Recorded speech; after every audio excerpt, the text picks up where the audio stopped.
গ্যাস্ট্রিকের প্রবলেম হচ্ছে একটা কমন প্রবলেম, আর এটা আমার মনে হয় আজকে 90 থেকে 95% মানুষের এই প্রবলেমস রয়েছে।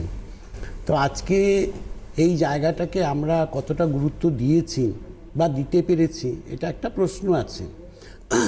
কারণ কি আছে, এই প্রবলেমসটা যখনই হয় তখন আমরা কী হয়, নর্মালি একটা গ্যাস্ট্রিকের জন্য একটা ট্যাবলেট খেয়ে নিই, অ্যান্টাসিড ট্যাবলেট, মনে করি যে আমাদের এই প্রবলেমস থেকে আমরা মুক্তি পেয়ে গেছি।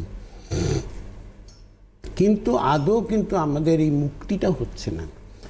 কেন হচ্ছে না এটা কিন্তু আমরা কখন বুঝতে পারি, যখন একটা সার্টেন টাইম পার হয়ে যায়, যখন এই রোগটাকে এতটা বেড়ে যায়, তখন দেখা যায় যে গ্যাস্ট্রিকের ট্যাবলেট একটা কেন, দুটো কেন, চারটা খেলেও আর কাজ করছে না। তখন মনে হচ্ছে জল খেলেও অ্যাসিড হচ্ছে। আজকে এই যে পর্যায়টায় পৌঁছাচ্ছে, এটা কিন্তু কোনো একদিনে হয় না, এটা কিন্তু দিনের পর দিন আমরা রোগটাকে পুষে রাখি, তখনই কিন্তু এই প্রবলেমসটা গিয়ে আমাকে অ্যাটাক করে।